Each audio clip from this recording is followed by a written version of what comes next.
Ito na nga guys, yung ating karne para sa ating barbecue mamaya. Dahil nga mamaya, dapat guys is 24 hours pa ito eh. So baka pwede na rito siya mamaya. So gagawin lang natin is magmamarinate tayo. Ito po yung ating karne is karning pigi. Mga 1 kilo lang to guys. Yan, so ang gagawin natin, maglalagay muna tayo ng ating mga sahog. So ito po yung ating mga pansahog guys. Ito yung ating bawang at merong laurel. Meron din tayo ditong kalamansi. Lalagyan natin yan siya ng toyo. Ito, toyo. Konting toyo lang rin. At isa pa guys, lalagyan natin yan siya nito ng ating oyster sauce, pampasarap.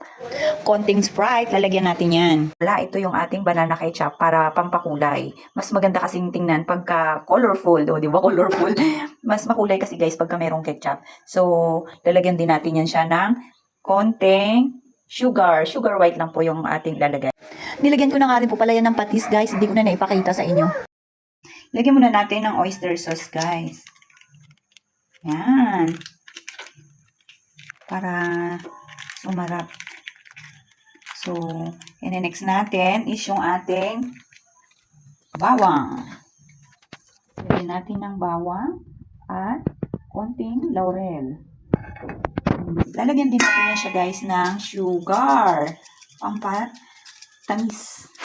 So, depende lang sa inyo sa panlasa ninyo ha, kung gaano karami. So, yun guys, nilagyan ko na. Ang ginawa na nating pansala is yung ating kamay malinis na. So, yun guys. Lagyan natin ng kalamansi. Depende lang sa inyo ha, kung ilang kalamansi yung gusto nyong ilagay. Pero, sakto lang to, mga 5 piraso. Yan guys. So, syempre, hindi mawawala. Ito yung ating toyo. Lagyan natin para magkalasa din ng kahit na konti. So, konti lang ilagay natin. Tapos, guys, yan, next natin is yung ating banana ketchup. Yan. Konti lang ilalagay natin. Pampakulay lang para gumanda-ganda naman. Matigas pa. Kailangan pa talagang alug-alugin. Yan. Konti lang ilagay natin, guys. So, enough na yan. Enough na. Pagkatapos, ihaluin na natin. Malinis naman yung aking kamay, no? So, let's make halo-halo. At saka natin ito. Nilagyan lang natin ng konting laurel ha. 2-3 piraso, ganun. Tapos, guys, pagka yan, halo na natin, lalagay natin yan sa ref para ma-marinate na natin doon. Siguro, pinakamatagal nito guys is 24 hours.